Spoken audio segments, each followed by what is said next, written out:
YouTube channels usually. But anyway, I'll try this again.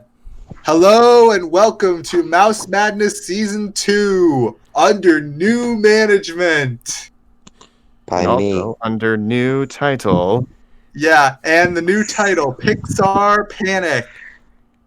Since we did all the Disney movies, why not do their big in-house competitor, sister channel, whatever, Pixar. Oh my god, we're gonna talk about Blue Sky? I never realized. We're saving that for later. But anyway, Yay. It is Pixar owned by Disney. Pixar right now is considered to be an arm of the Disney company, but it wasn't always like that. When it started under Steve Jobs and ILM, it was basically a high-profile indie studio. They made their own movies, they marched their own beat, and Disney just called all the shots. It was kind of like Activision and Blizzard in that way. So it was Disney starting their monopoly before the monopoly got big? Yeah, they threatened to split when Eisner left over creative differences, but Disney said, nope, you're ours now, and they bought them to the tune of about $4 or $6 billion. So Mickey Mouse was just like, oh, we own your soul now, Pixar.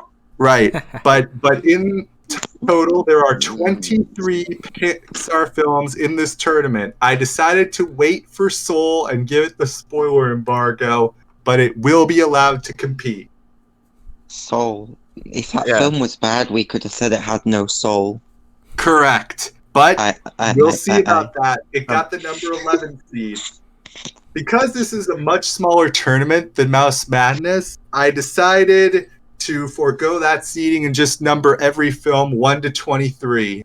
Yeah, it's made for a very interesting looking bracket, to say the least. Yeah, because it's an uneven number. So what happens is the top 9 films all automatically qualify for the round of 16, and films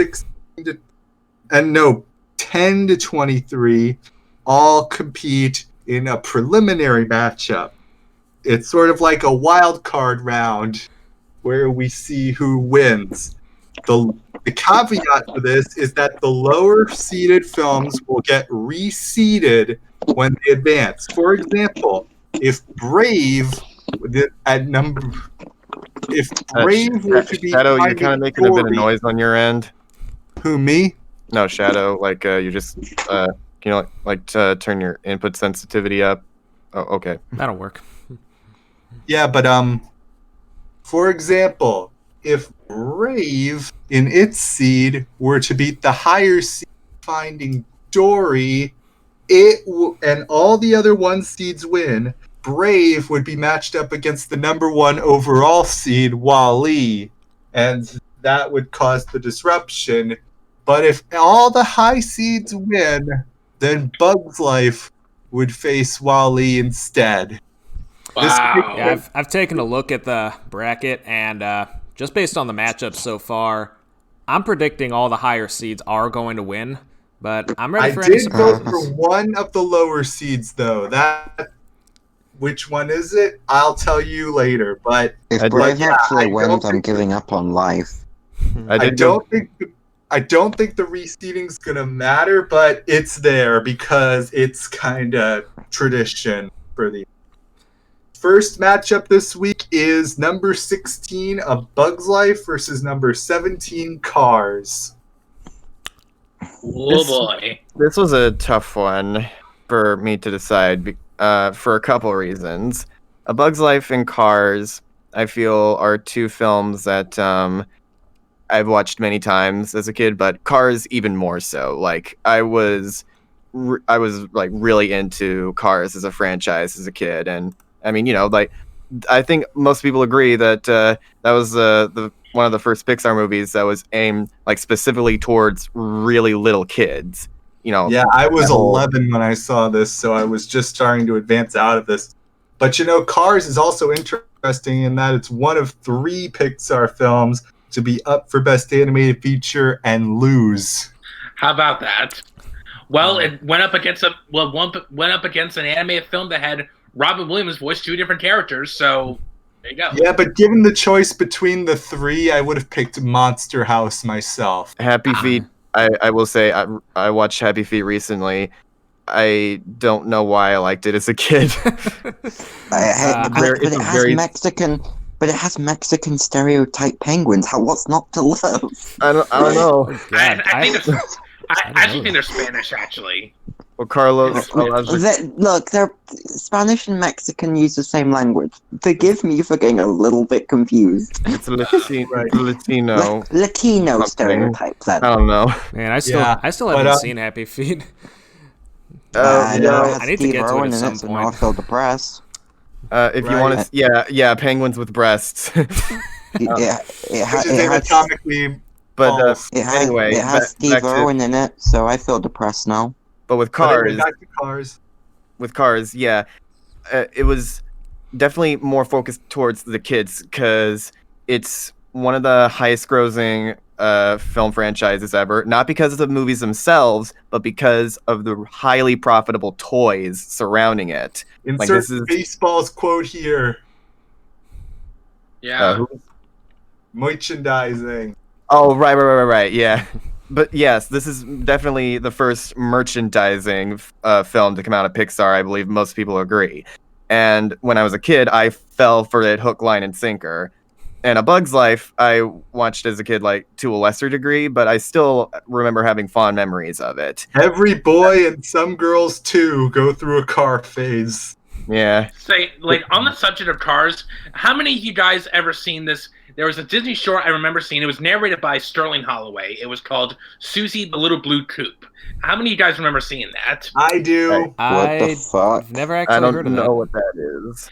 It was. I actually heard that like the people actually got inspiration for that short when making Cars, and it really does have like, especially because Susie kind of looks like some of the characters in that movie. She's designed as sort of an anatomically plausible car with her eyes on the windshield rather than the headlights.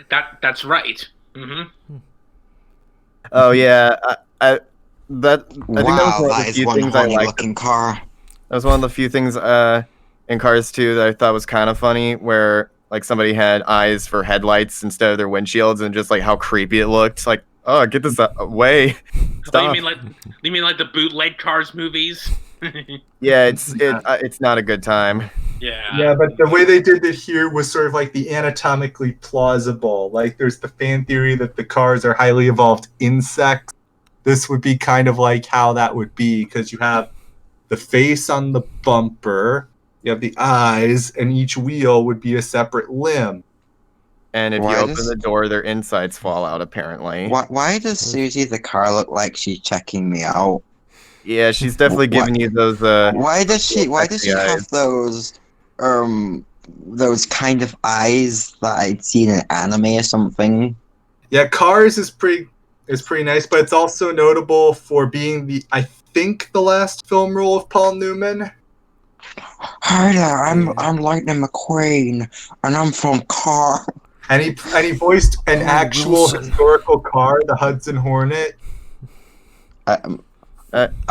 Cars. Paul Yeah, look that up. Newman, man. The Hudson Hornet is, I think, based on a real car. That guy put way more like heart into this role than I think anybody like expected. Like Right, he for died something like less than Cars, a year later, and it like, was especially really- considering how old he was at the time too. yeah, It's like, damn, Oh, like I guess if Cars. this is gonna be your last film role, might as well go all out. a career that You know, spanned 6 decades and won an Oscar. So he gave you one of said- his better performances, I thought, and certainly one of the best in the movie. And it kind of is sort of like a by the numbers type racing plot, just with cars. And also does that classic like Big Shot ends up in a hillbilly town, Right. and like they change each other for the better. Yeah. Don't think so. I've been to an actual town on Route 66, Williams, Arizona, and that's kind of what I headcanon as the Radiator Springs. I'm sorry, I'm not good at this at all. Just tell us I don't what know you when think to of the talk. cars. and where you're Okay, both. I can tell you what my thoughts on Cars are, but it's gonna probably very poorly worded because I haven't seen it in a while. Cars is fine. Like, it's just fine. It's nothing amazing, but it's harmless for what it is. It's got a nice tone to it. The Radiator Springs looks like a pretty cool place to be and all that jazz. But it feels like it's so much reliant on celebrity acting, which I'm not a big fan of personally. It just feels like they're trying to shoehorn in those big name stars, which is what And I also was think all this kind about. of does sort of the Shark Tale thing where they look kind of sort of like they're actors, but it's much less uncanny here. I mean, well, that's also sorry, but it's like I don't hate Cars. I don't think Cars is awful. I don't think it's the worst thing. It's nowhere near on the same level as like Illumination film or something for me, but it's nothing terrible. It's watchable, I guess.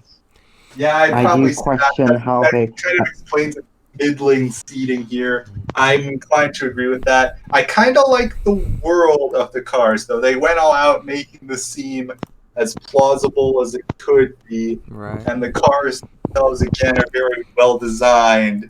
I'm just Dude, not I like- really trying to revisit this one so much as an adult because I it think- just doesn't grab me. And it kind of feels like the slowest of these movies. Yeah, that's I Like, also- ironic I for a also- racing film. that's Sorry, something that's kind of sorry. been on my mind. I know Carrick mentioned that like this is like the first Pixar movie to like really shift the focus more towards little kids, which is interesting because to my knowledge, this is the longest Pixar movie at like an hour 50. Incredibles, Wait, really? is 5 minutes longer. I think Incredibles 1 beats it. Wait, Wait, I have a why the hell is question. Cars the long one? I don't know. You got me. Wait, I have a question. Guys. Are we like taking turns discussing, or is this kind of like a roundtable thing? I Kind think of we're just going freeform here. We'll go Yeah, free for all in the I- prelim, I- and then in the second round, I think we'll go round table. Yeah. I think I'm just struggling here because I'm not very knowing when to speak and when not to speak. And whenever I ever thought I'm sorry. I don't mean to be It's just like a jump in when you can, and we'll try to give you the space to talk. and I forgot to talk about Mater. I was going to talk about Mater before you all started going on about whatever. Oh yeah, Mater's in You this. know, the Larry the Cable Guy car. Get her Like, down. there, my friend, Lightning McQueen. That kind of guy. Yeah. He's alright. He's alright in the first film. He's not like too annoying. He's not memorable, but he's not annoying to me. He has that very stereotypical redneck accent to him. Yep. Yeah, I was just gonna say he's probably the most memorable part of the movie before I realized that I completely forgot to talk about him before moving on. Word, you're my good friend, Lightning McQueen. I was a little taken out of the experience when he tried selling me all that Prilosec. Look, at least he isn't too much of a redneck stereotype. Right. At least he isn't the redneck stereotype, if you know what I'm getting at. Yeah, I'm pretty sure Mater is just Larry the Cable Guy in car form. Like that's just how he is in real life, or the way he presents himself in his stand-up. Oh my, Right. that would be really And, And funny. also Pixar- kind of a they- curse with Disney this movie, really- not one. I mean, Disney Yeah, really not one, exploited not- him with the Cars tunes that would show up on the Disney Channel before getting to the main show. Vader's Tall Tales. I Vader cannot and the believe Ghost I Light. remember I that. actually Got him like that to one. do I all think that. I think the one about the Ghost Light is probably the peak of the Cars franchise for me. It's remember- funny. It's got charm. It's got wit. It's part of what I like about this, and it's I got a remember- good story. I think my favorite part- I remember Mater imagined himself as a wrestler, even though I don't know how the fuck dang, cars yeah. wrestle. My favorite Cars Like- tune of them is probably the one where he meets like the little alien that says like "Daggum," and then like he and Lightning McQueen are like running Oh, away yeah. from the military.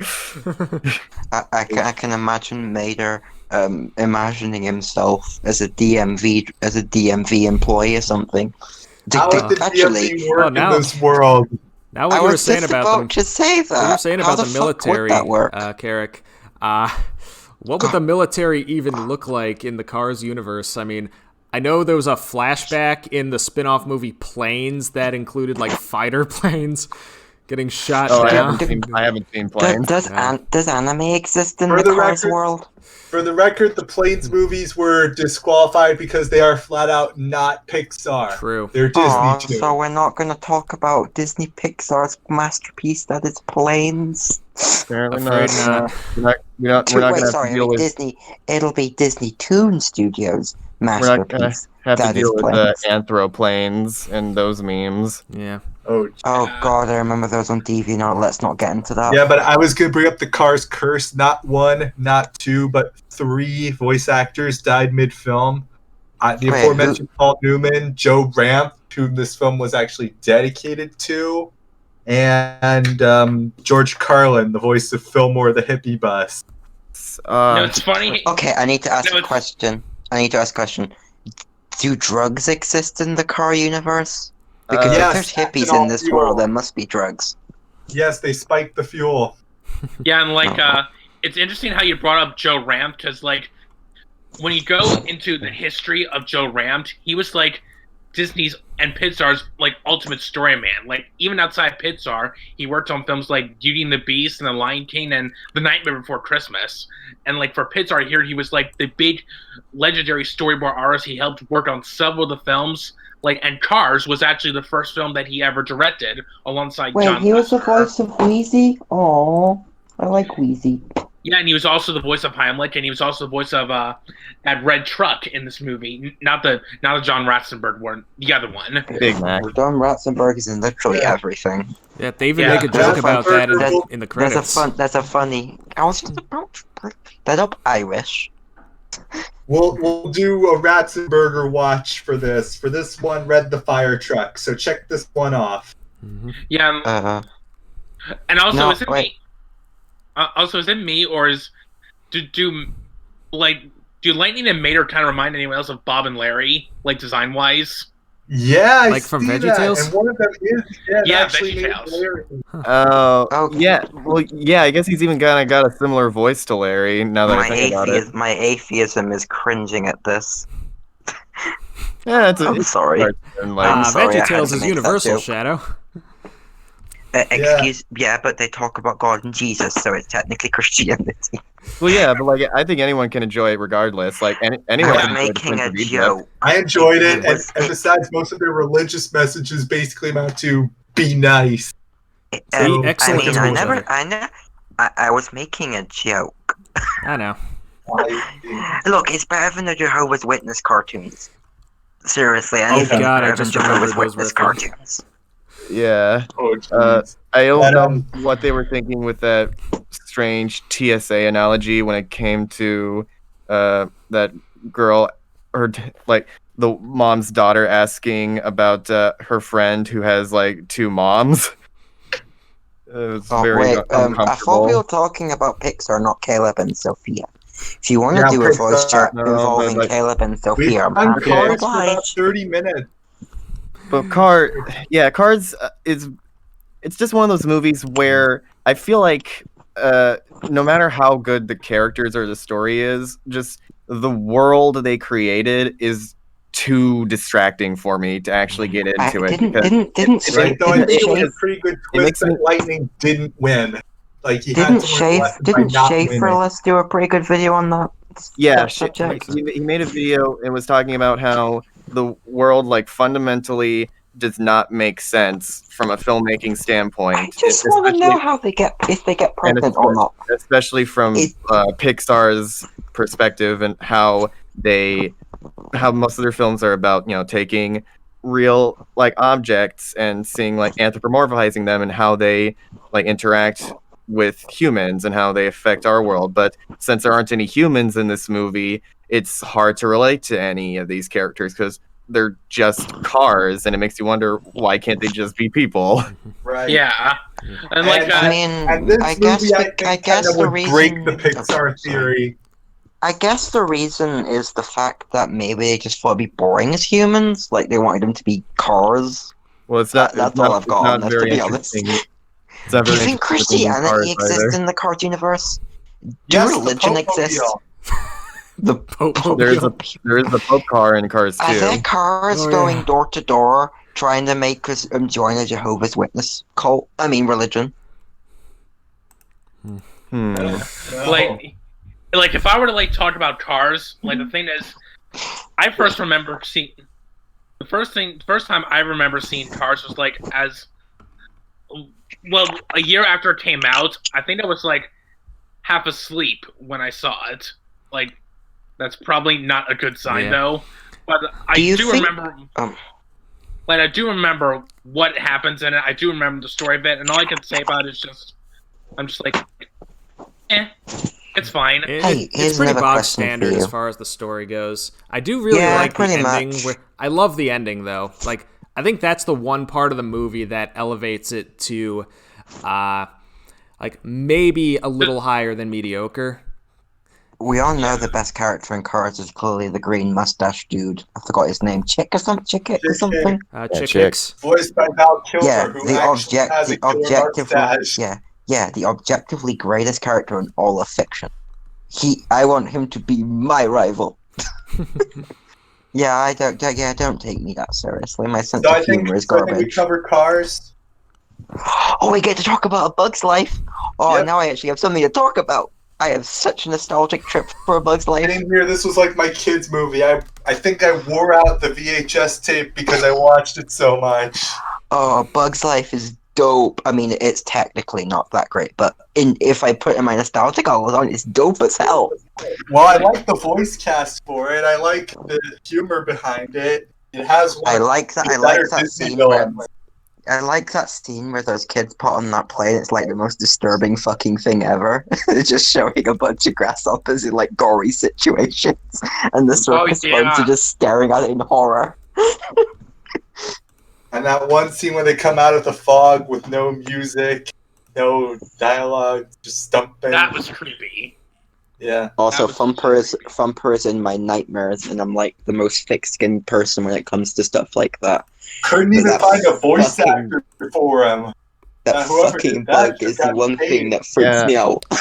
Yeah, I think it was very avant-garde for Pixar to just kind of create a voice out of the ether for him. Like they don't even have like a credited voice actor for that guy. Yeah. I guess But we'll if you never remember the know where outtakes they in the came up with that credits- voice. I want to know. I want to know who, credits. so I can thank them for actually scaring me as a child, because nothing scared me as a child, so that's saying a lot.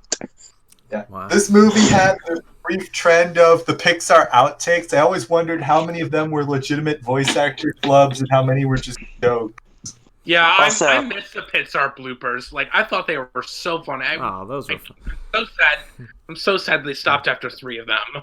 Also, let me remind Hmm. everyone that Francis the Ladybug was a "don't assume my gender" joke before anyone else got to it. Oh yeah, that's right. I think Oops, I just dropped something. I want to say with the bloopers, I want to say those are probably scripted because like I've listened to actual voice actor bloopers, like real ones, and just like most of the time, whenever voice actors flub their lines, they'll stay in character and just like curse a lot, even though because like Oh, there they were do- those like My they Little do that Pony in anime bloopers that got- outtakes. I think I heard that one. Yeah. It was funny. They do that in Yeah. anime outtakes as well. A lot of anime voice actors will do like dub blooper lines where you just make the characters in the anime swear a lot. But yeah, there's like that really famous one where like Andrea Libman is voicing Fluttershy and like she's like screaming. It's like, ah, shit! I know that was really surreal hearing Fluttershy swear. Yeah, and Are so, there outtakes for Bear in the Big Blue House where Bear is just cursing? Because I need to see this. That's a puppet show. God, I You hope could so. search it on YouTube. Search Bear in the Big Blue House blooper reel. Like, You and that's know, when Bear is just going, "Oh shit, Tudor, fuck off." But yeah. Tudor, Yeah, Bug's Life, of course, kind of has that codified third act misunderstanding. What Yeah. makes this one kind of egregious is that they still have a working bird. They still feel like they have a plausible plan. Yeah, Yeah, like I let know. me tell you And something. the circus bugs. Let me tell And you the circus something. bugs just help. Sorry, Irish. Nick, Okay. Let me tell you something about the liar revealed trope. Like, people often bring this movie up when they talk about how bad and egregious it is. I really do think A Bug's Life is probably the worst example of how to use this trope. The liar revealed only works. It'll only work if the act of the lie being revealed ruins everything that they've set up previously. By that the best use of it is still I chicken still run. think Hotel Transylvania had a good we're gonna let- twist on how this usually goes. In Hotel Transylvania, it doesn't change anything. They still like each other anyway. I still think the best use of it is still Chicken Run because at least that has logical sense to it. Yeah, and the Lego movie, at least it's short. I mean, they With the want Lego to movie, they escape a literal specifically prison. go out of their way to mislead you there, like make you think that they're going to do that the whole time, but then only to immediately subvert it. Right. Well, if you want to go anime, I do have a good example of a lie reveal to be using for story context, but I don't think you guys care about anime, so I won't bring it up. You can tell us a good example. I mean, have you guys ever heard of Mob Psycho 100? I have. Yeah, I like Heard that the name. joke. I've watched it. It's really good. Okay, the second season involves a character called Reagan, he was a con artist character in the show, and he gets called out on national television for basically being a fraud. So the entire arc is basically him being called out as this con man. So there is using the liar reveal trope, but at least in that it develops his character and makes him realize that, hey, maybe I should treat my employee with some respect. Maybe I should let him live his life. And it actually goes into a pretty heartwarming direction with it. It even has Reagan going onto this television screen telling Shigeo how much he's grown. It's a really sweet moment in the anime. Right. But again, the reason why this doesn't work is because the bird plan still exists. They could still do it. Yeah, I it's think- like, And like even like the thing is, the reason they got, like- even when they implement the bird plan, it doesn't even involve the quote warrior bugs, because all they're doing is distracting the grasshoppers to get Phyllis Diller out of that situation, where the actual bird is being done by the ants. calling him Phyllis Diller. I find it really strange that nobody once brings up, why do we need this plan in the first place? Like, aren't these warrior bugs just gonna take him out with brute force anyway? Why would we need an elaborate plan in order to take them out? You know, They have a rhino beetle. They had that drawing at the very beginning where they were depicting. Also, let me remind everyone. Sorry, let me. I'm not good at this at all. I'm Okay. Just, It's okay. just go. You're doing fine. But basically, there's that famous joke where the kids make that drawing of all the warriors, going into battle and it's all bloody and stuff. I don't know why they didn't ask any questions. Aren't you guys just gonna do that? Why do we need this ridiculously complicated plan with the bird? And here's the other thing. They're literally helping you guys. Who fucking cares if they're circus bugs or not? They still made the bird. They still did more for your clan than the entirety of the ant species did. I think the idea. So who fucking cares if they lied or not? Exactly. And going back to the question you posed, Carrick, my theory is that the reason they didn't think to ask why not just go with the original plan of the warriors fighting the grasshoppers, my theory is that they're thinking, what happens if the warriors actually lose? We have no more warriors. We still have grasshoppers, and this would be a way. The bird would be a way to get the grasshoppers out permanently without sacrificing. Sorry any lives. about that. I pressed a button by accident. It's fine. You don't need to apologize. Yeah, but this movie still does have those funny comedies. In the John Ratzenberger watch, he has actually a semi-major role in this one. That's true. Wait. PT free. Yeah. Yeah, it's funny, between this and Cars, he actually, instead of just being cameos, he actually has fairly big parts, because in the first one he's Lightning McQueen's friend, but here he is actually the one who makes the lie revealed, and sparks that whole third act breakup. Yeah, but he actually had a bit more major parts when early on, but his old age has kind of restricted him. But Yeah, I guess I never really thought about that. How old is he? he's 80 something. Wow. Who? What? I thought he was like in his 70s. Who's 80? Ratzenberger. Huh. Also, I'm trying to think of something now. I do kind of wish we saw more of the villain. You know, Hopper. You know, the guy voiced by the sex offender. The only Disney villain voiced by a real villain. That's why it was so Anyway, good. It was like it was perfect. All messed up jokes aside, I wish we saw more of him because he's a really fun villain. He has this like snarky, cocky personality to him, but he's also like a genuine threat. And I think his overall plan of making the ants not realize their true strength is actually pretty cool. And I thought that was a cool part of the film.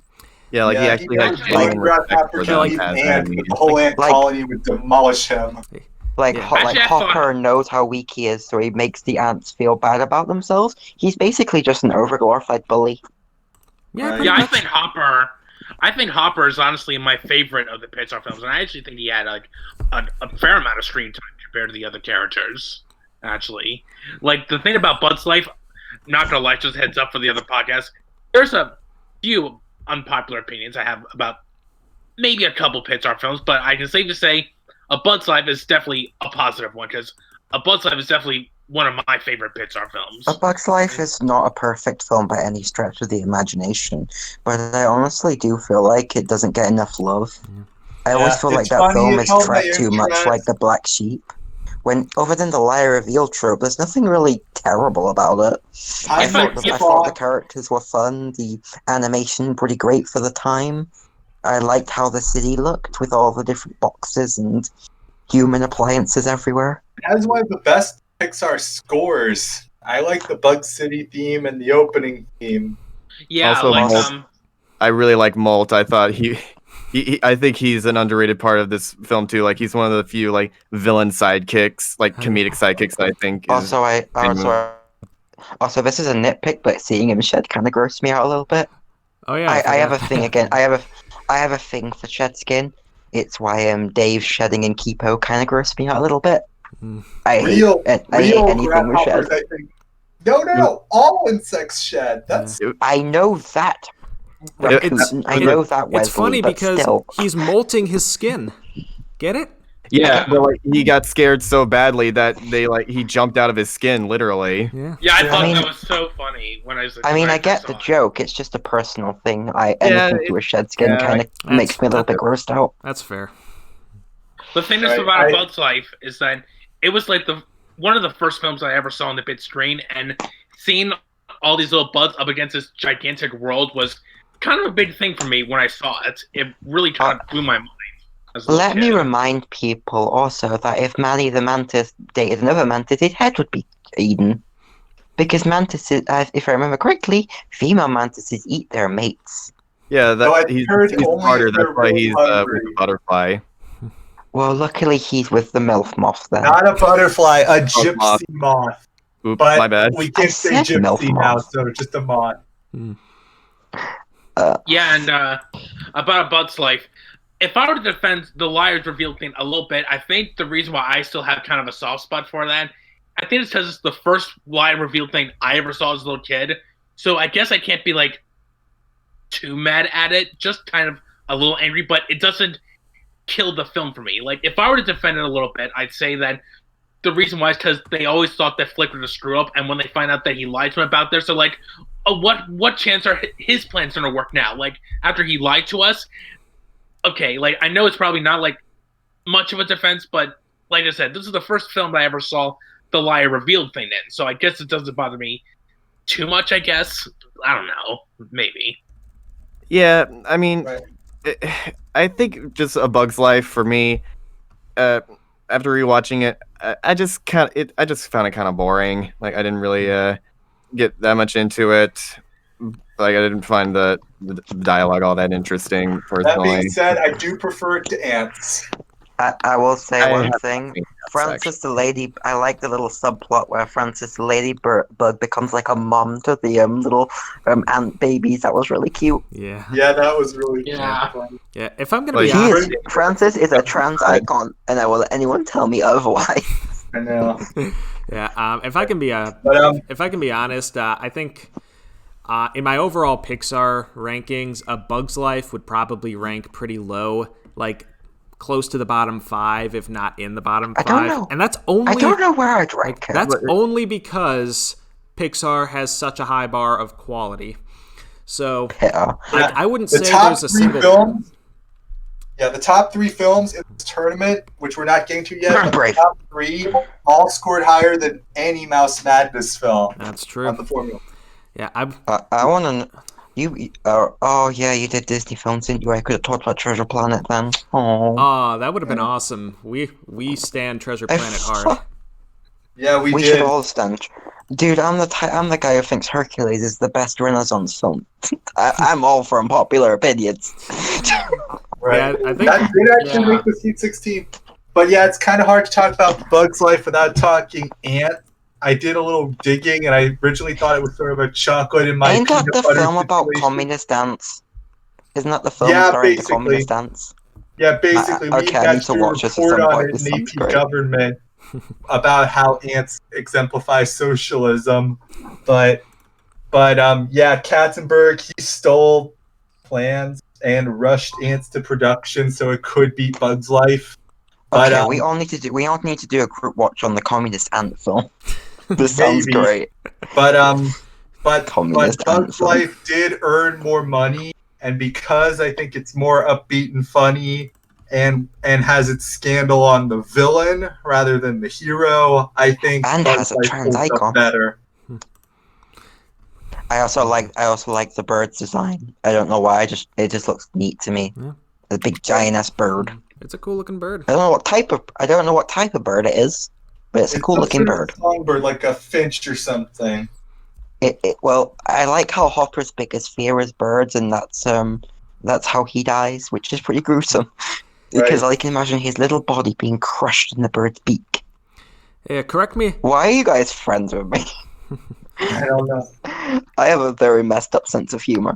But no, it's very karmic, and it kind of makes you feel cathartic because at least the creepo was the villain. Like I still I'm, find it. I'm personally more for morally grey villains, but I do like a good, just evil person. I just gotta say, when Hopper got eaten by the bird, I still love the part when he says, "Are there a bunch of little girls in this one too? Hello, girls!" And when he said that, I always crack up. Just the way he says Oh that. my god, that foreshadowing of that.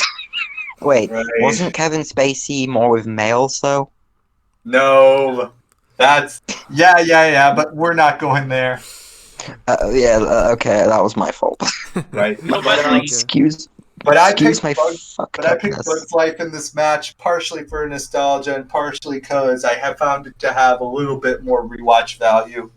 A Bug's Life, at least to me, has like some substance to it. I'm not saying Cars doesn't have any substance. It's just A Bug's Lucky. Life is a more consistent film. It's a better made film.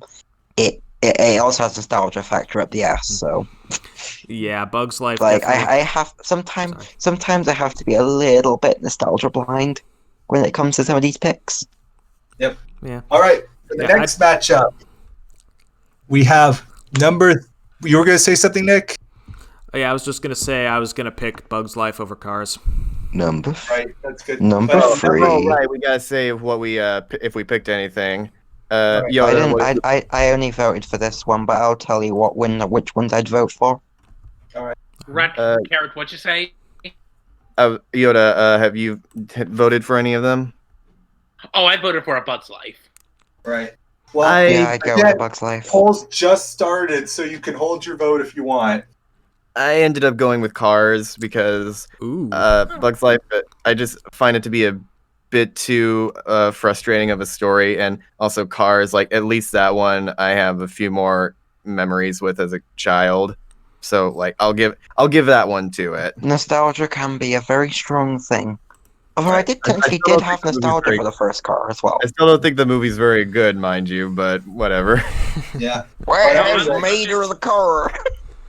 That You know, on the go. subject of, But anyway, you know, in this, we'll have another matchup here. Round number 13, Monsters Inc. versus number 20, the first Pixar film of the 2020 year, Onward.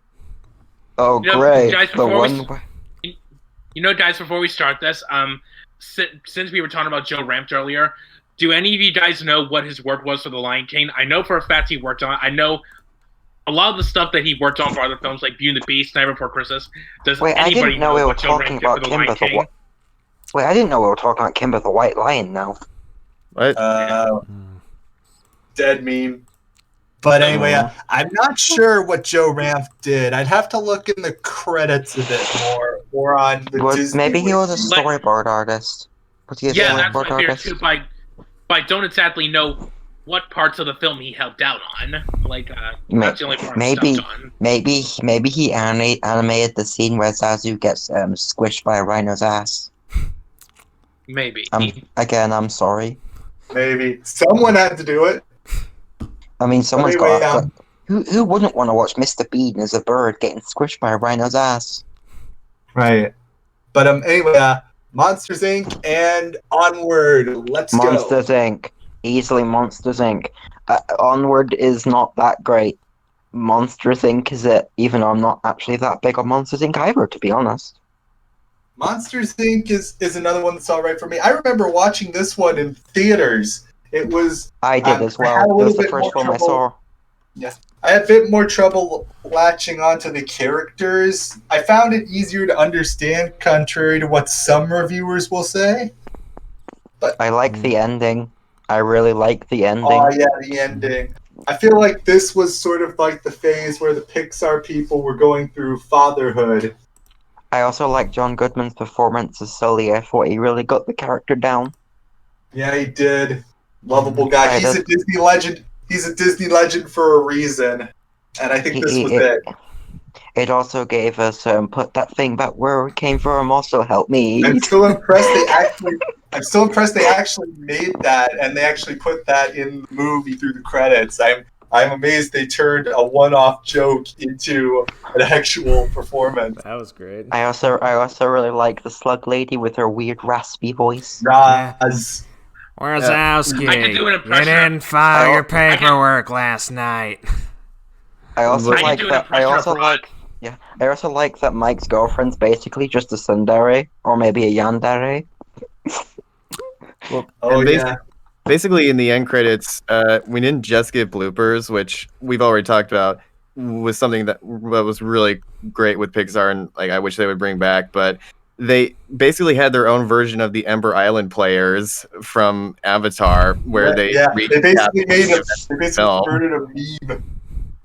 Mike, Also, another fun fact: this was the first Pixar film nominated for Best Animated Feature, but lost to, wait for it, Shrek. Shrek. Yes, The- bringing back Shrek on the podcast. Traditions never Cannot- die. Hey, You can't donkey! escape it.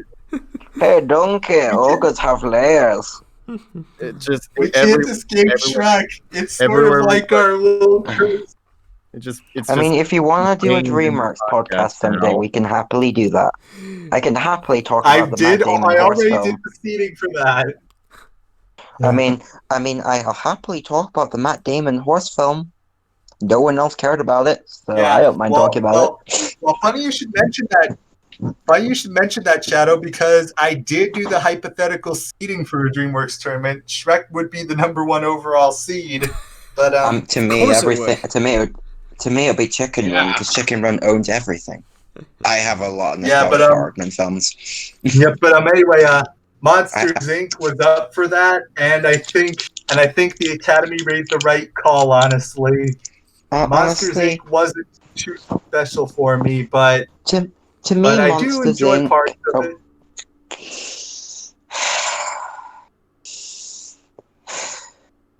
Okay, Monsters Inc. to me is a film that I just think is okay. It's not terrible. I like watching it I watched it on Disney Plus, but it's never a film I'm outright begging to see, or a film that I'm I outright used to wanting bring to it out watch every over and over Halloween. again. Yeah, I used to make it a Halloween tradition. I like how the twist villain had logic behind it. Yeah, I but like how it speaking was- of villains, I think Randall is probably up there as one of my Disney villains. That guy scared the pants off me as a kid. Yeah, Oh, he was that- creepy. Oh, was how can we definitely- forget about the John Ratzenberg Yeti? The best character Oh, yeah, ever created. That's our other Welcome to the Ratzenberger. Himalayas! I'm not gonna lie. The Abominable Snowman is probably my favorite Ratzenberger role in these Pixar movies. Yeah, I he kind gives of you- Don't worry. gives you- I forgot to mention that part in Cars where they're showing the little montage of all the carified Pixar movies, and Mac's like, "Hey, it's the same guy every time." Yeah. Also, we all know we all know the snow cones were not lemon. Let's be real here. He's no way in hell he has lemon syrup there. Yeah, but Ratzenberger does this one. He does. They always say, "Don't eat the yellow snow." I mean, I'm sure he just pretty sure he just pissed on those snow cones and gave it to his friends. Yeah, probably. But Waternoose is probably one of the first real twist villains, other than Stinky Pete, that Oh, yeah. came out of Disney. Even though Disney became infamous for that trend, it was actually Pixar that really started it. And I think Waternoose, twist villains have technically been around for years. yeah, like, they've twist been around villains are a for very common storytelling pattern. with the Odyssey. I'm God, talking anime have been doing that for ages.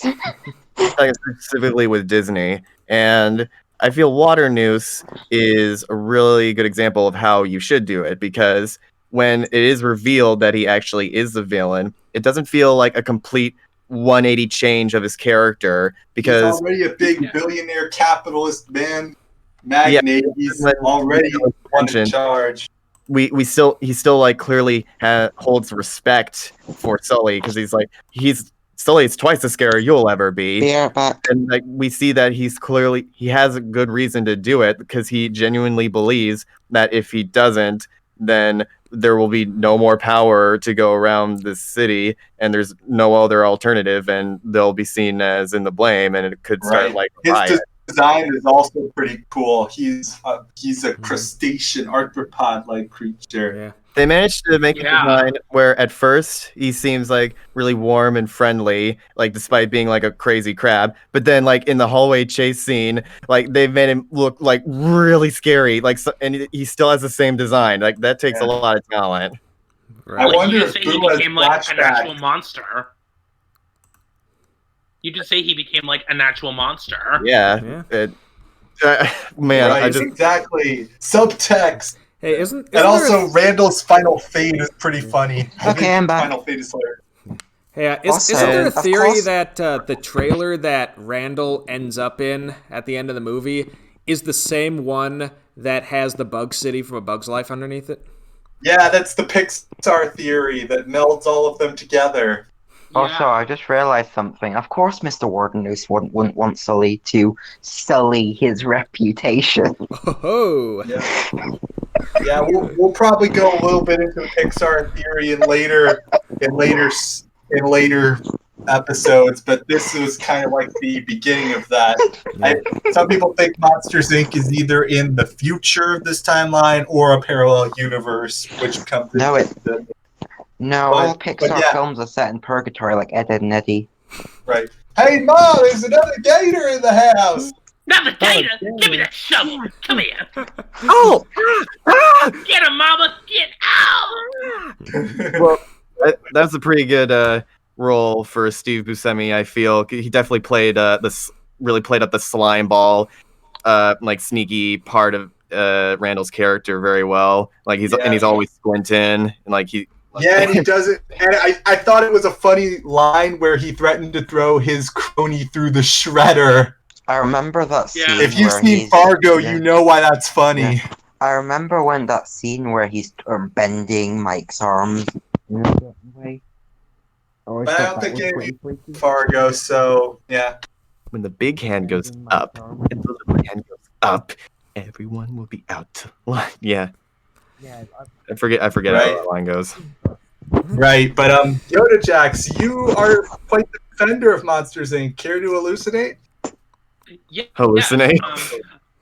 Yeah, hallucinate like the Himalayas.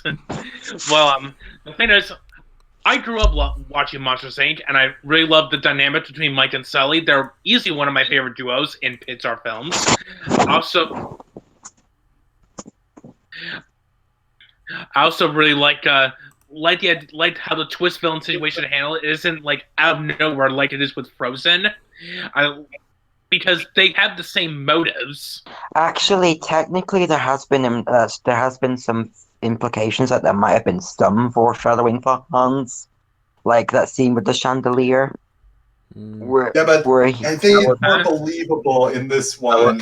I wouldn't really call that I wouldn't really call that foreshadowing. I mean, how do you know he's trying to help Elsa? I'm stuttering. I'm sorry. I do it sometimes when I get really flustered. Right. No, I Give should me a probably second. mention a Disney meme, the meme of covering Mike up on everything. Oh yeah. Yeah. Oh yeah. Like Even when he's on the magazine or on the TV, like he's covered up by the logo. Yeah. But Yeah, they he do doesn't that. care. It's gotten to the point where they do that on official merchandise. That's really good. Like his Okay, I'm bad Disney now. thing has the barcode on over him. They covered him up on one of the posters. But yeah, that's one of the big Disney memes.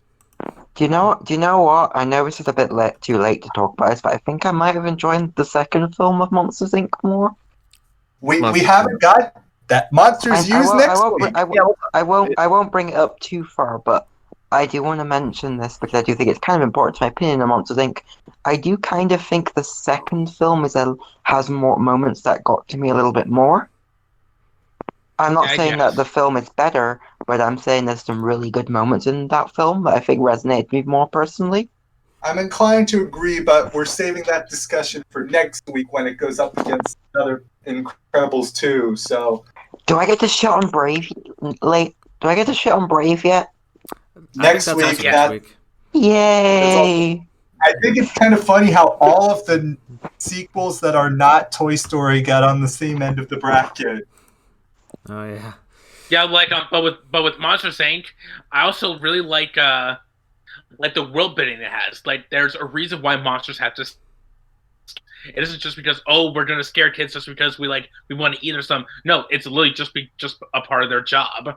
I always found it such a great detail and a great touch to it too. Right. I really like a lot at of the the side end how they characters. learn how to make them laugh and the positive energy is more powerful than the negative energy. Yeah, that was a really good message.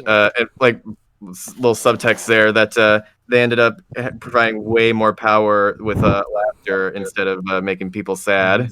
Yeah, I also like the little. the jobs that traumatizes children.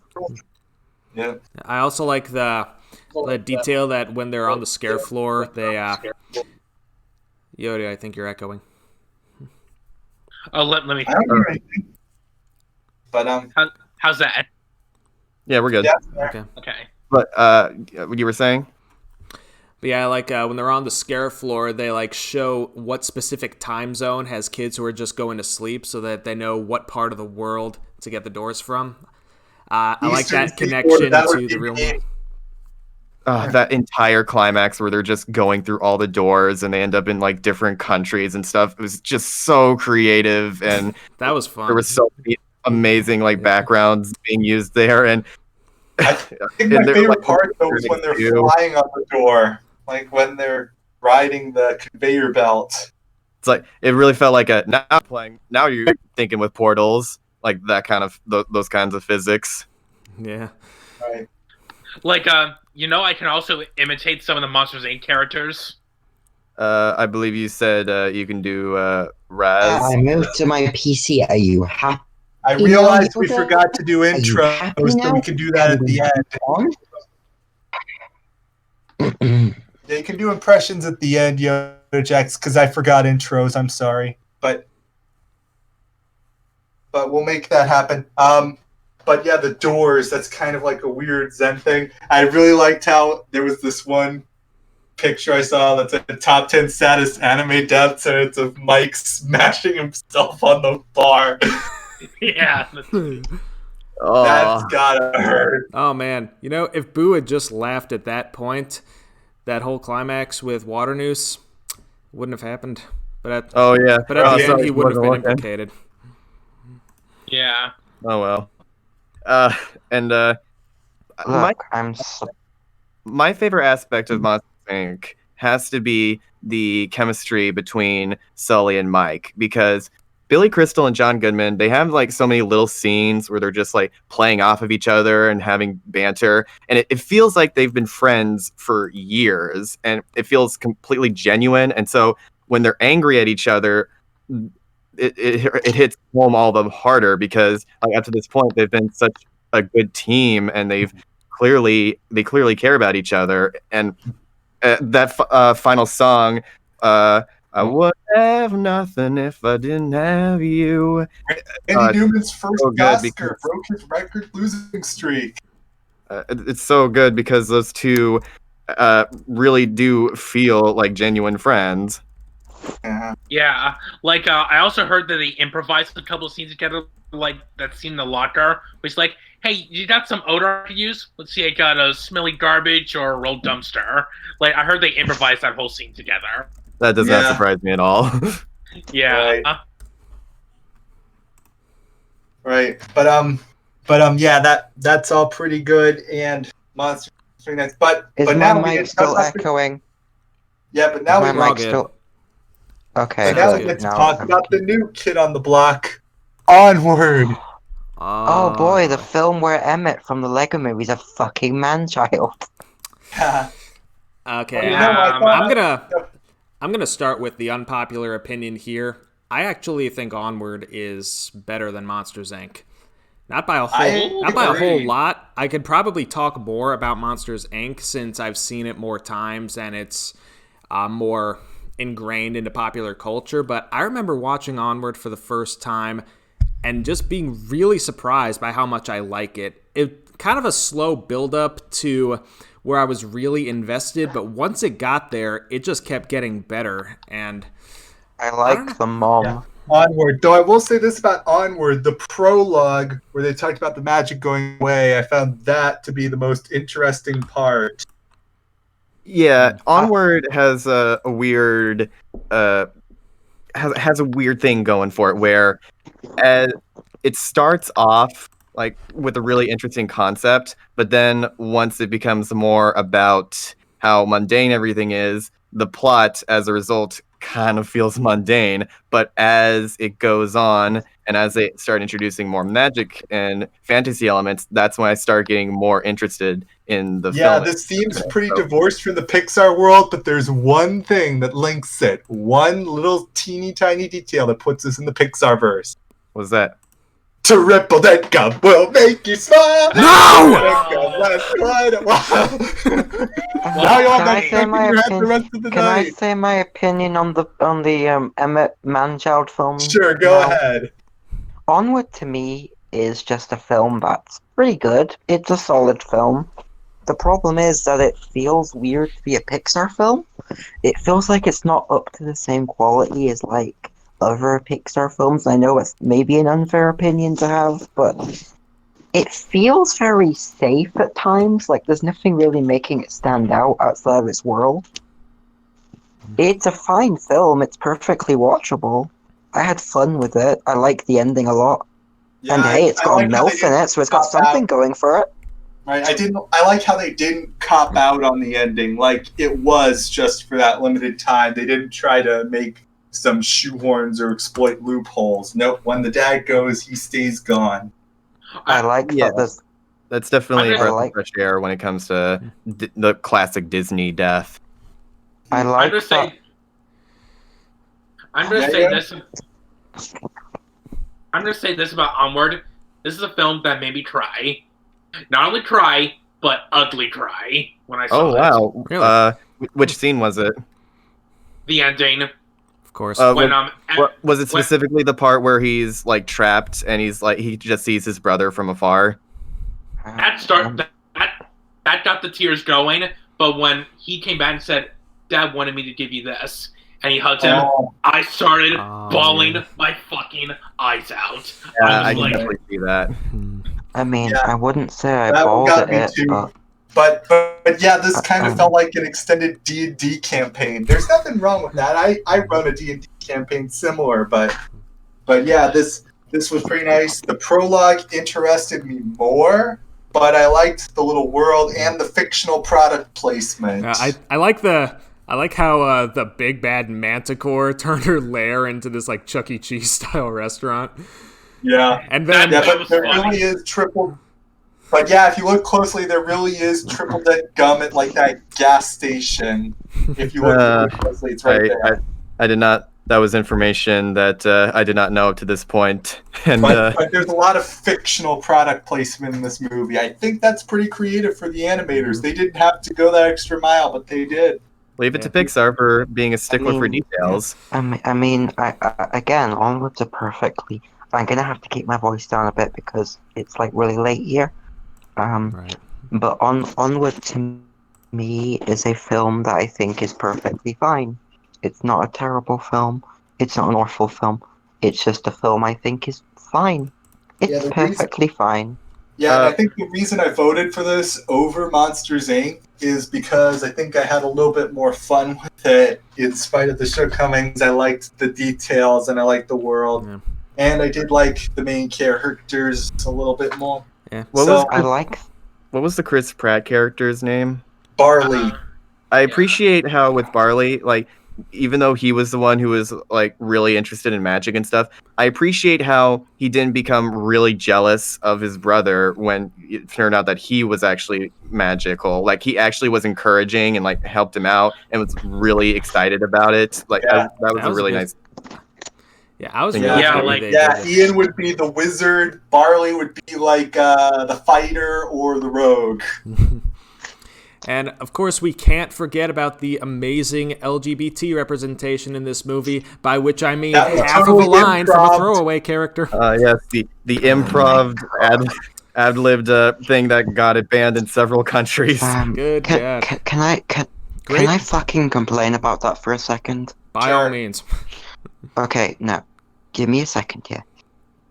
Disney, if you're going to do LGBT representation and you're going to announce it like it's a big deal, actually give us LGBT representation and not a few fucking lines, you fucking hacks. Thank you. Well, I mean, if you want like an actual LGBT representation out of something related to Disney, then I highly recommend you check out the recent Sparks short, Out. It actually Or does like feature an Dragon, LGBT couple, and Well, it it's is nice to see. Look, the only reason Disney doesn't do that much with the LGBT representation is because they don't want to piss off China. That's But they literally did the only only back reason. in 1941 with the Reluctant Dragon. They have no excuse. What's gonna be your next big step, Disney? Girls holding hands? Guys holding hands? Oh, that might be pushing it. Ooh. Yeah. ooh, tugging at the. I'm serious, guys. Watch the Reluctant Yeah, Dragon. I mean, it's pretty fun. Yeah. You're gonna make a 1 million moms tug at their or mom Clutch their jeans or pearls. something. Good. Yeah. And look, that's not a criticism at the movie, it's a criticism at Disney in general. If there's any For company promoting it. if there's like if you're not going if that's all you're going to give us, then don't advertise it like it's some big thing. Like that's It wasn't even supposed to be in the movie, It was ad-libbed. and I wonder how I wonder how I would feel like in like that situation where like I just say if I was a voice actor voice for a film and I was like, hey, is it okay if I like ad-lib this thing that's not in the script? And they're like, yeah, sure, and I do it, and then I find out later, like months later, when the film releases, that my singular line ended up getting the film banned in multiple countries. I wonder how I would feel about that, like conscious-wise. Like, would I Wow. say what I said? Would I be like, oh man, I'm so sorry. Like, I ruined the livelihood of these people by making them make less money. I don't know how I would feel in it. I mean, you have to remember that it's ultimately the studio's decision what to keep in. So if Yeah. it gets Wait, what are we banned for talking that, about? I had that's to go. Wait, what are we talking about? I went to go get something to eat. We were talking about LGBT representation and what the studio keeps. Again, the only reason Disney doesn't do it is because they don't want to piss off China. Disney is sucking China's dick. Okay. I think we've I'm ranted on that sorry, enough. I have a really low opinion on Disney recently. Yeah, so we good with Onward? Yeah. So yeah, I honestly I can't think. I like the scene where they're talking on the giant Cheeto. I thought that was a really nice scene, and I just the absurdity of them being on a Cheeto. The trust walk was really cool, and yeah. like when he wasn't on the with the rope anymore, like Barley started freaking out, like, yeah, you're still on it, you're still on it. Yeah. Man, those two scenes. If I want to talk about those two scenes, I can't think of a film or a long time with that trust walk thing where I just kept going, dude, don't look. I was like screaming at the TV. I'm just like, don't look down, and like, and that cheese curl scene when he's talking about it, I'm just like, the scene is good when they're talking about heavy shit like this. You forget they're sitting on a giant cheese curl swimming in the ocean. Yeah. That's how good that scene is. And he got and when he was like right next to the edge, he like was getting cocky too, and he's like dancing around and stuff. Like, oh my gosh, just move! He has no idea. Like that's taking Looney Tunes logic to kind of like a logical version of it. Oh yeah, like whenever Elmer Fudd, the classic scene where where Elmer like follows Bugs into that log, and Bugs pushes it around, and he like is like over the side of a cliff, and he like feels the ground, and there's no ground. Yep. Yeah. But anyway, next matchup, What do we got? we have the number 12 Toy Story 4 and number 21 The Good Dinosaur. Though I find it very interesting to point out that the way this is seated, we'll basically be covering Toy Story series in reverse order. Huh. Yeah, this is gonna be interesting. Hey, I watched the Dark Knight movies in reverse order, so yeah. Fair enough. I actually can relate to that because the South Park season 19 finale, like the 3 episodes, I actually watched them in reverse too. Fun fact, actually. Right. Yeah. But I can't think of anything I've done that for. Wow. Now with Toy Story 4, unlike Cars and Monsters Inc., this is the first one we talked about that won Best Animated Feature. That's true. Mm-hmm. I would have given it to I Lost My Body, but I think that Toy Story 4 is a fine movie. You can think of Toy Story as 3 parts and an epilogue. This is lower stakes. This is less. I did like Forky, though. Forky is a national treasure. Forky's awesome. Yeah, I really like Forky, but you gotta bring up. You can't leave out the Key and Peele dolls. They steal the fucking show from me. It's one of those things where, like, even though they're clearly meant to be stand-ins for their celebrity counterparts, I think it works totally for this situation because Key and Peele are just so funny and entertaining together that I don't even care. Just like, yeah, sure, just as long as it's. I'm surprised they hadn't done Disney already. As long as it's just Key and Peele being Key and Peele, I'm fine with it. Like, it doesn't take me out of the experience. It's just entertaining. The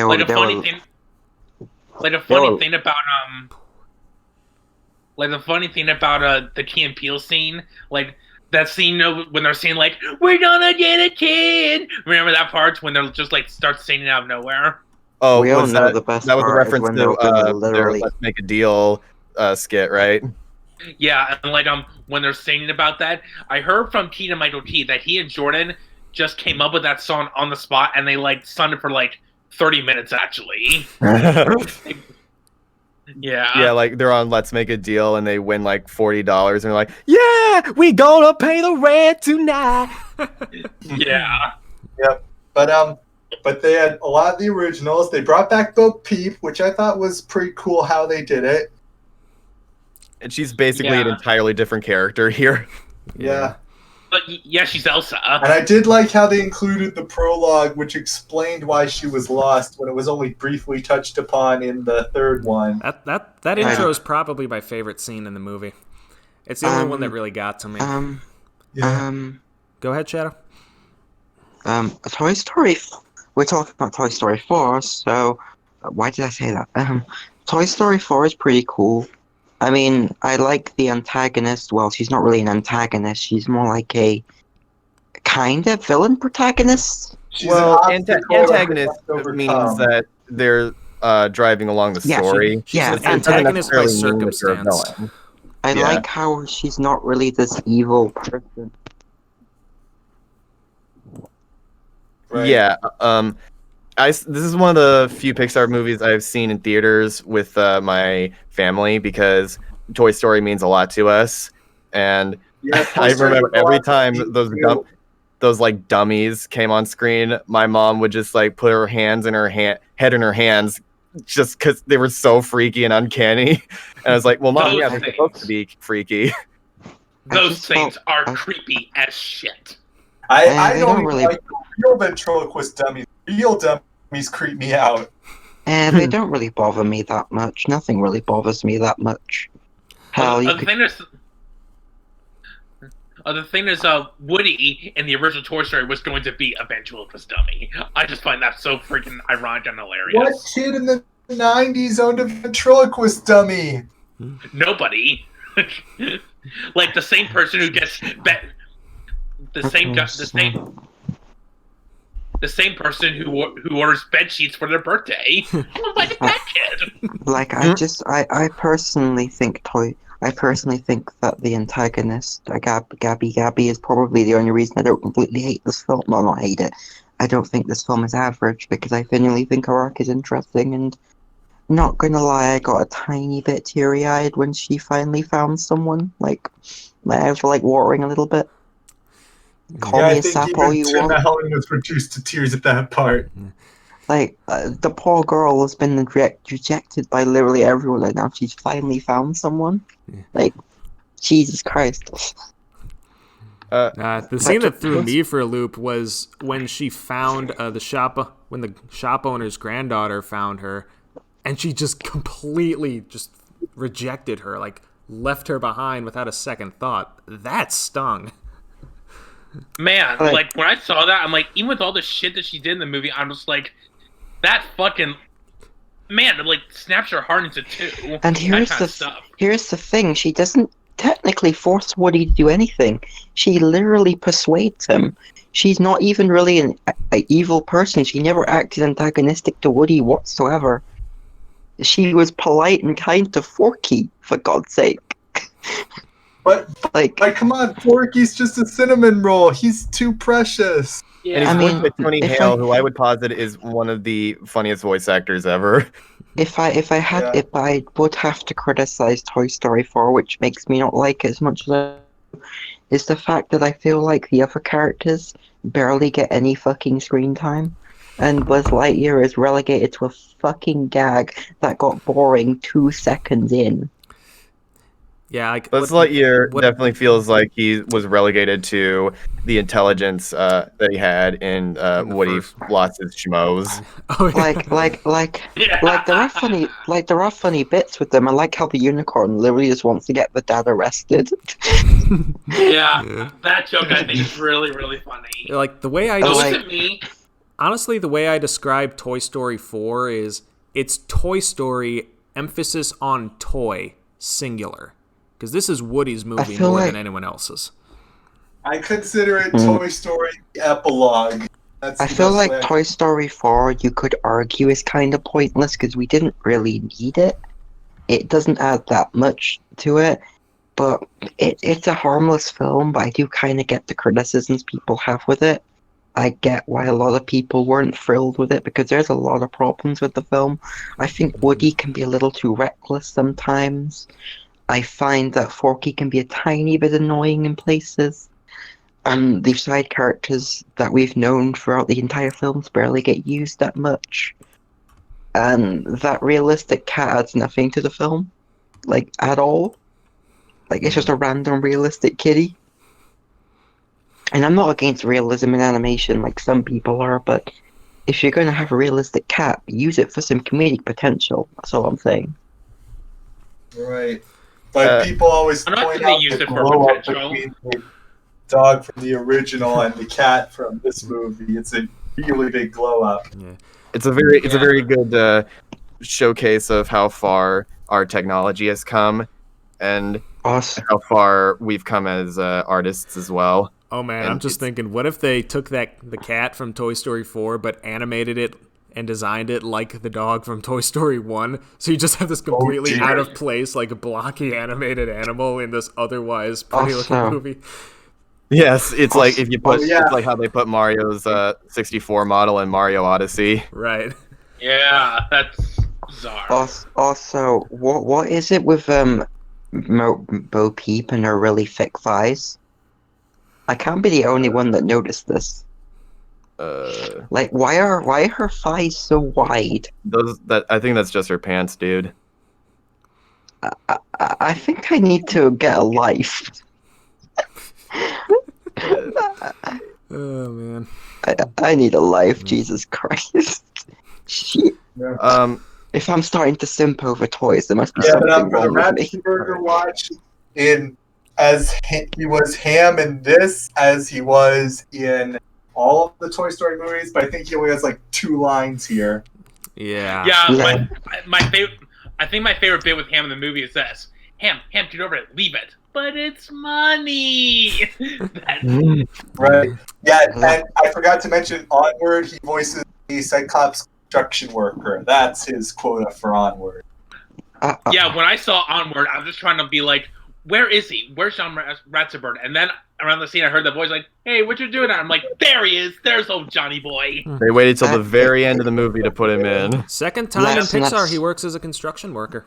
Let's not forget what happened to Mr. Potato Head's voice actor, since I feel like we should at least bring this up. Oh Yeah, yeah. John Rickles. I appreciate how they didn't diffused even have archive footage for him. Yeah, they I didn't read even that have on core TV. dialogue. Yeah, like what they did with him, I found out, and Don Rickles' family was very supportive of this. They got as much archive audio they did from like not just the movies, but like also from the video games, like the computer games. They wanted to get as much voice acting as possible to fit this role in Toy Story 4, which I always found very fascinating. I think it I was mean, definitely a better option than just recasting him. I felt like that would have been a bit disrespectful. Yeah. I don't know Yeah, why they They didn't. did I don't know. recast Jim Varney as Slinky, though. They did Yeah, recast. why didn't they just use archive footage for Slinky then if they can do it for Mr. Potato Head? I feel like well, Slinky's a bit different because he was more used in the story, so they didn't really have a choice with that. Whereas with Yeah. Mr. Potato Head, he didn't really have that big of a role here anyway. He's So kind of a gag character. yeah, man, Blake Clark sounded almost exactly like Jim Varney. He's one of those people where I'm just like, if you told me that like they got a different voice for Slinky in the movie, I totally wouldn't have believed you because he sounded Right. that much like the original. plus, Yeah, I noticed. plus didn't Jim Varney was in Toy Story 1 and 2, right? Yes. Yes. Okay, It wasn't- yeah. So with Toy Story 3, that came out like a decade after Toy Story 2. So like enough time had passed, I feel, Uh-huh. like Yeah. for it not to be disrespectful. But I mean, Yep, that's a right. decade passed between 3 and 4 almost. Yeah. Wait, when did Don Rickles? Yeah, but also I should probably point out that the Kingdom Hearts 3 Toy Story scene, they all say that is canon to the story. How about that? So if you're Like, doing a when Toy is- Story binge, it goes Toy Story 1, Toy Story 2, Kingdom Hearts 3 cutscenes, Toy Story 3, the shorts, and then Toy Story 4. And then Forky asks a question. Okay, Don Rickles died in 2017, 3 years before or 2 years before Toy Story 4 would come out. Okay. They hadn't even done recording then. Toy Story 4 is a perfectly fine film. I just wish they used the other characters more. Yeah, that's what really It Honestly, just drags, feels that's what really drags honestly, it down for me. I feel like like Yeah, when it it's comes what to makes that, it less solid for me. I get why Pixar did that though, because I don't think anybody really cares like that much about like the rest of the cast as much as we used to. So it makes sense that they would want to introduce like new, like fresh and like updated characters, like Key and Peele and like Keanu Reeves, like people like those guys are really big right now. So it would make sense that they would want to utilize them. And it's nice to see Keanu Reeves finally Yeah, in it's a the role same where reason they would want to use Tom Hanks and Tim Allen for the original. it's nice to see Keanu Reeves in a role where he's actually allowed to be expressive. Because like Yeah. recently he's mostly been like very stoic characters, barring Bill and Ted. Was So I oh will yeah, say I was this. Like, just don't use him the same way that the third SpongeBob movie did. Keanu Reeves. I haven't seen I- that movie. the I best haven't thing, heard very the nice best things thing about it, though. the best thing about Keanu Reeves in that film is that he sounds like he's literally done with the film. He sounds like he just wants that paycheck right fucking now, so he doesn't have to be in this film ever again. He sounds so pissed in it. Like It's like he that one wants Simpsons nothing. sketch where Krusty just records all of his lines for the new doll in like 15 seconds Yeah. before they like even that. turn on the recording. He's like, for fuck's sake, why the hell am I in this shitty ass film? I could be doing way better stuff right now. Yeah, I could be doing Matrix 4. Right. But so we're good with Toy Story I could be 4. doing Toy Story 5. Yeah. Yeah. One last thing. The bit where how they try to get the key from the old lady. That I think that's probably the hardest I've laughed at a Pixar film in a while. That was great. Kill her grandma. Like I don't They're even want gonna to kill spoil it. him. Like for anyone who hasn't seen it, like that's how funny that joke is. Like all the build up for that payoff was fantastic. Yeah, it is legit great writing. And it, I also like the it brief. felt, I mean, it felt like Wreck-It Ralph type humor. Like it was so like absurd. I also loved really it. like the Ricky Henderson cameo, not as a voice actor, but as a bobblehead. Oh. Yeah. Oh yeah.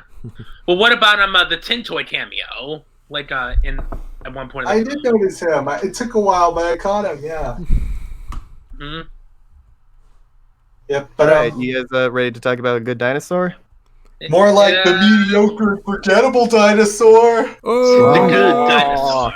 Someone actually voted for on the Twitter page. Someone actually has voted for the film.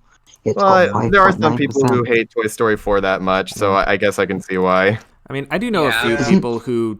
I know people who do like The Good Dinosaur. My brother's one of them. I saw someone who defended it as sort of a work of speculative biology. Yeah, I think Mr. Coat likes the film. Yeah. This is definitely Well, not for me. This film is just not for me. This is another one with cars where like the world building's a problem because humans only exist in this world because of the asteroid. Would there just have been a clearance in Africa? Would there be? I haven't seen the film, but I do like the background. They look really pretty. Yeah, that's definitely where all the money went to, because the water in this film looks like actual water, but the background looks really good. But a problem I've had with Pixar films, and this film like really accentuates that problem I have to multiple degrees, is how like they have really cartoonish looking character designs, but they feel very out of place in these super realistic looking backgrounds. And nowhere is that problem more apparent than here, because I really wanted a film where we had like actual dinosaurs that looked like real dinosaurs, but no, we get really caricature cartoon versions. Aren't you talking about we did Disney's get that. Dinosaur? Yeah, Technically, we did. Technically, we have had that. It's see, called that's the thing. Walking with Dinosaurs. I would have preferred a better version of that film. But, Technically, we do didn't have really that get film. that. Right, and I Technically, would we do. have also liked if it had been silent. This could have been done. Wall-E, of course, is associated as Pixar's silent movie, but this one could have pulled it off Yeah. too. I'm not gonna lie, Technically, we do have. I actually like Disney's Dinosaur more than The Good Dinosaur. Yeah. Anyway, Shadow, you Yeah. can say something? Technically, we do have a realistic dinosaur film from the 2010s. It's called Walking with Dinosaurs.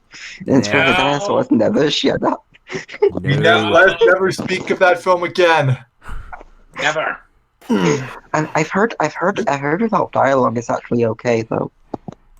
I heard like the original silent Yeah, version but of it Walking with still Dinosaurs kind is of actually pretty breaks good. up the flow when they keep in the educational segments without narration. Walking with Dinosaurs is a film that legitimately disgusts me. I have heard maybe the original TV show or whatever it's based on is better.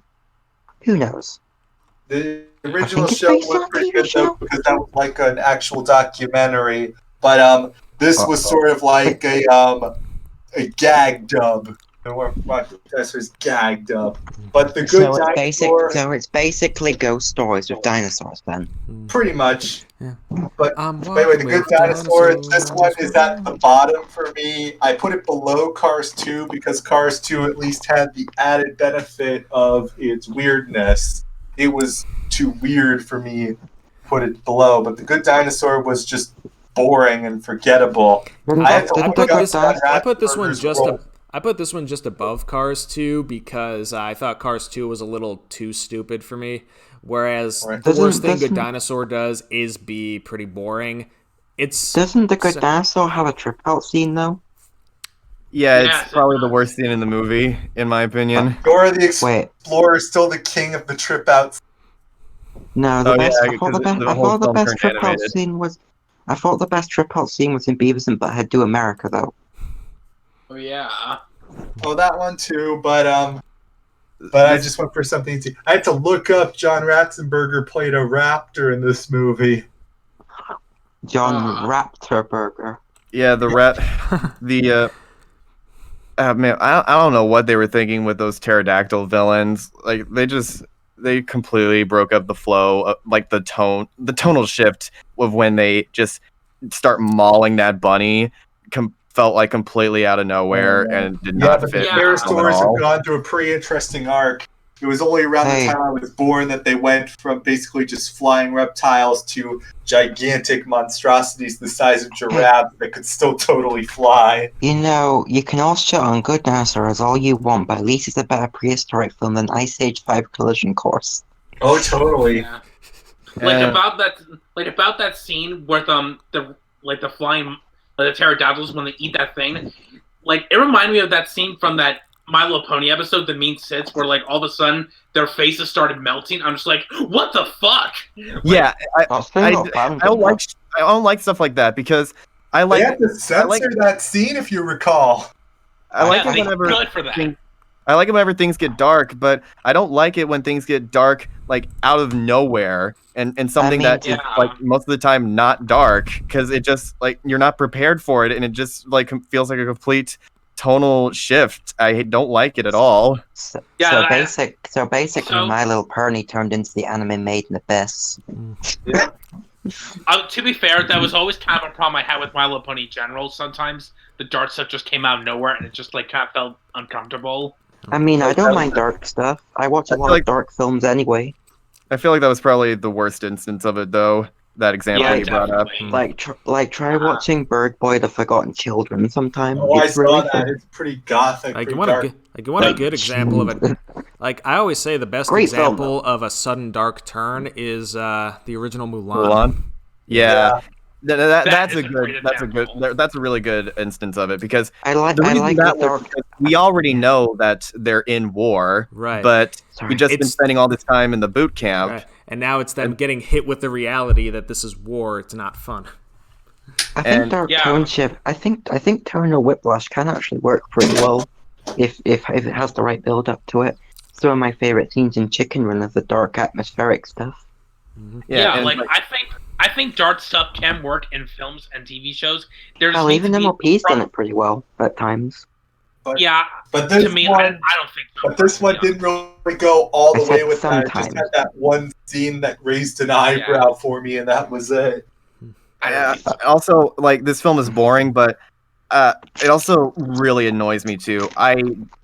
I try to be nice when it comes to child voice actors because when I was a kid, I tried getting into theater too, and I've watched some videos of myself as a kid recently during Christmas time, and I could be pretty annoying, not gonna lie, and like cringe at times too. So I try to be fair when it comes to child performances. I cannot stand Arlo's voice in this movie. It is Wait, so Arlo's grating. in this film? You didn't tell me that Arlo was in this film? Arlo, the main character, and Yeah, you know the blue puppet that's on YouTube. He's also named Arlo. oh yeah, He does that guy. Nintendo videos. Right? No, Yeah. Arlo has a really it just like it wears down on you, especially since he's basically one of the only characters that talks in this movie too, because he's there for the whole time, and it's just Wait, is Arlo the dinosaur or the kid? The dinosaur. Dinosaur. Right, so the That's kid's name the is best. Spot. How original. Wait, the dinosaur has a child voice? No. Well, well yeah. because he's a kid.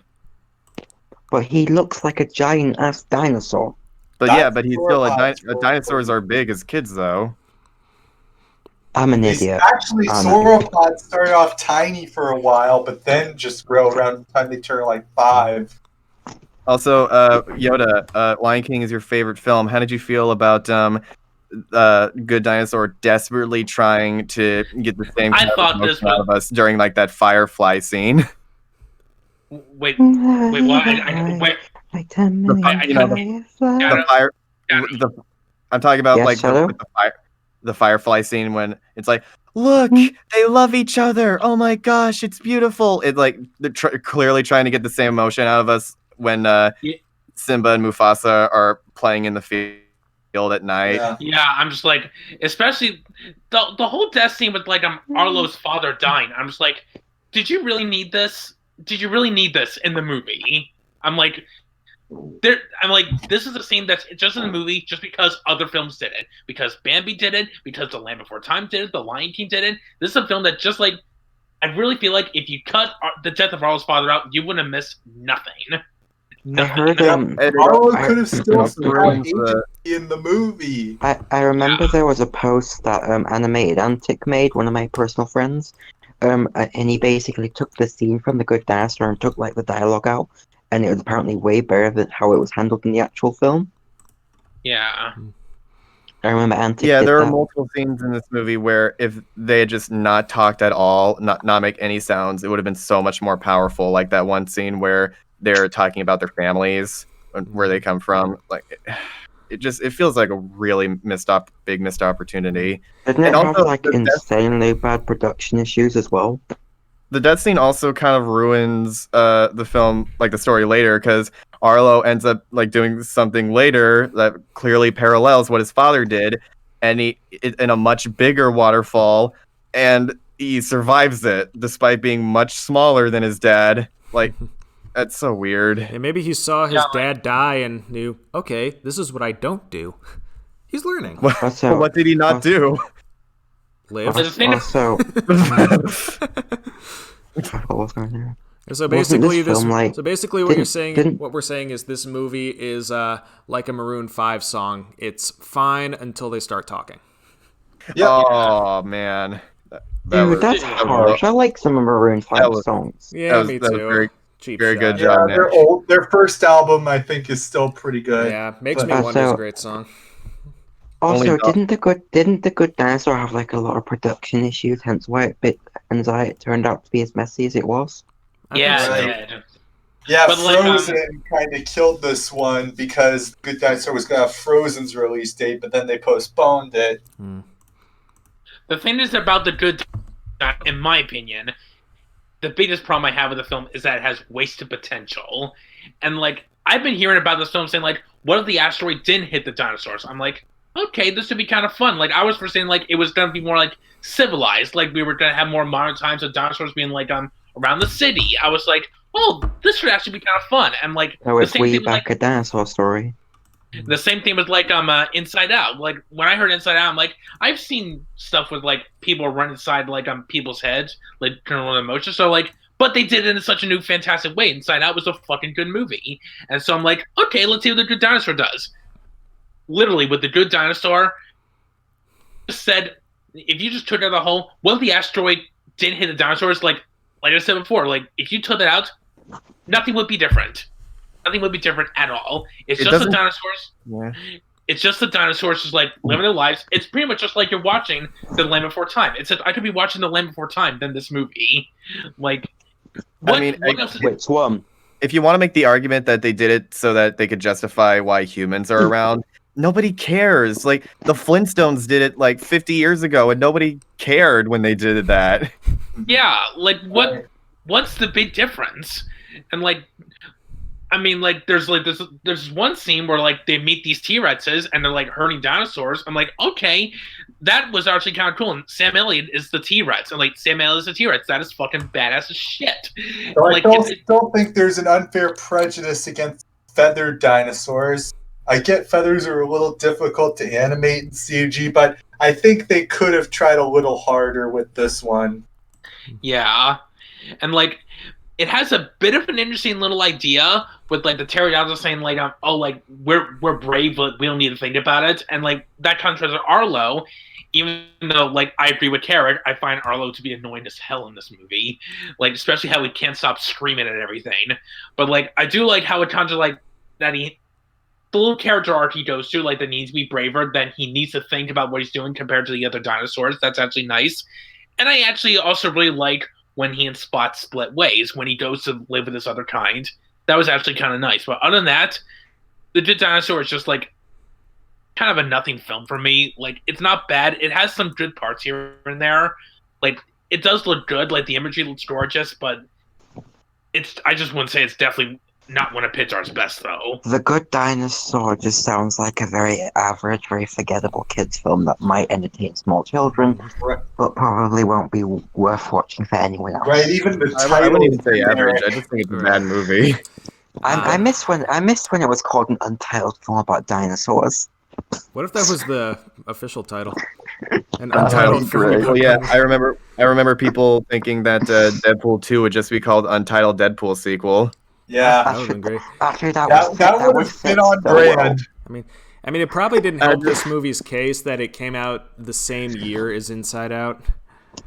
Yeah. It came I out. think the Thanksgiving release hurt it, but Incredibles 1 was released over Thanksgiving, and that was huge. So, Yeah.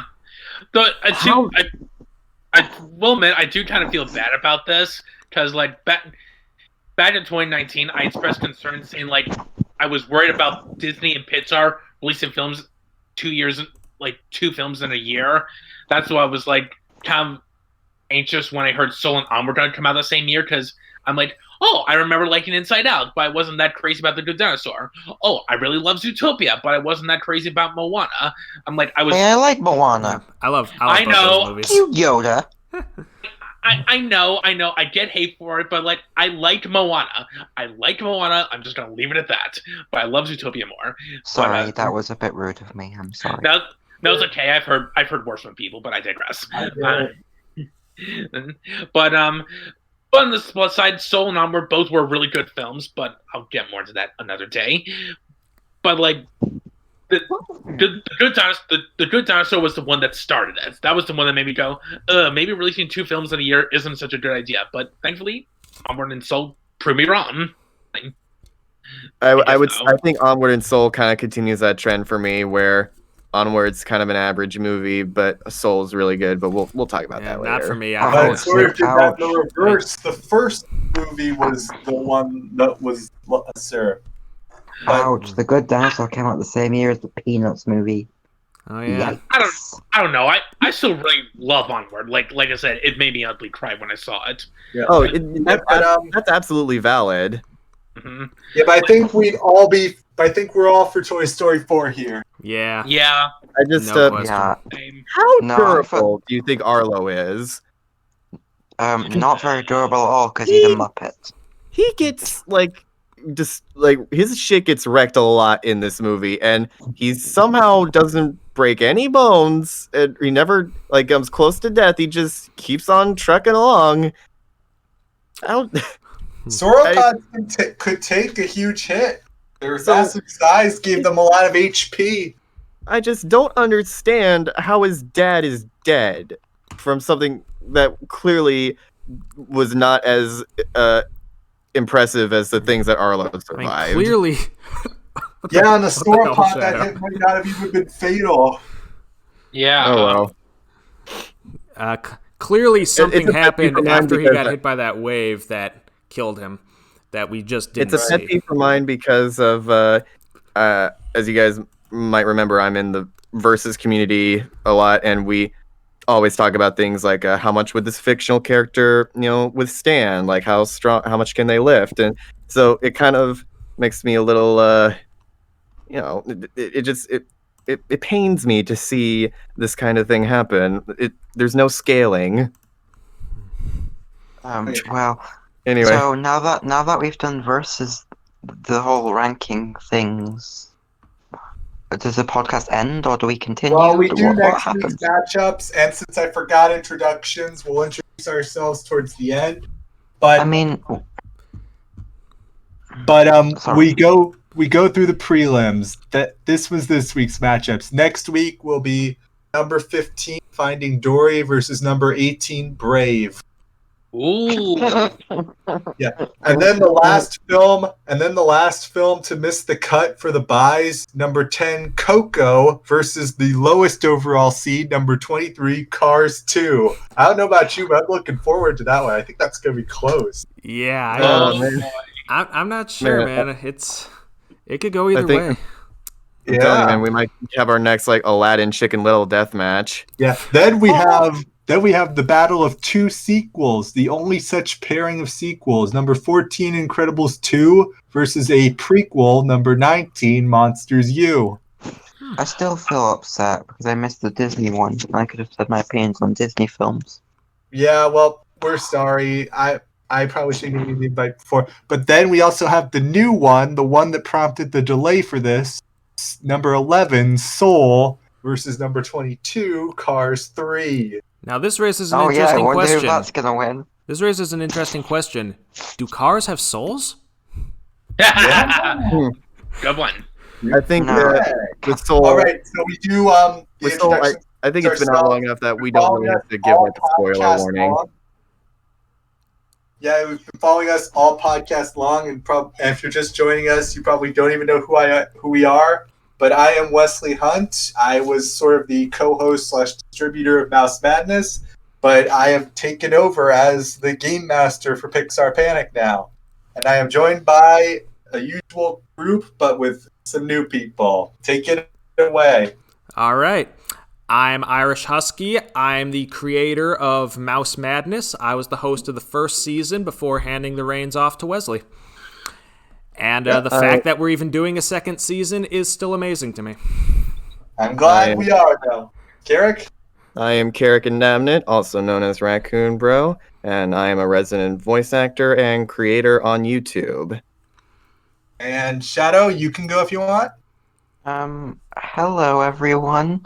I'm Shadow Gamer 20 or Crim the Dude or whatever the fuck you wanna call me. I'm a person that likes cartoons and anime and likes a bunch of stuff that no one will watch for some reason because apparently people only watch what's mainstream. So it makes it hard, makes me very upset because it's hard to recommend things to people. Mr. Hipster, I get it. Also, I'm horny as fuck. I was a hipster too. And last but not least... Hello, everyone. I'm YodaJats10. I am a writer and reviewer of animation. Well, like, not writer. I write small stories, like, and put them online. And I'm also an impressionist, like, hoping to be a voice actor. I do lights of Roz from Monsters, Inc. You didn't fill out your paperwork last night. And I also do Mystery from SpongeBob. Good one. Good animal voice. My thoughts are just Matt Damon, like the Matt Damon horse film. Yeah. But yeah, that's pretty nice. And we'll see you next week where we get to discuss Soul, finally. Yeah. I'm just going to say this right now, without giving too much away. For me, next week is going to be very interesting. Ooh. I know. Wait till we get to Wall-E because my opinions on that film are controversial. Ooh. Right. We'll save that. That's in 2 weeks, baby. Let's go. Woohoo! Thank you, everyone. We're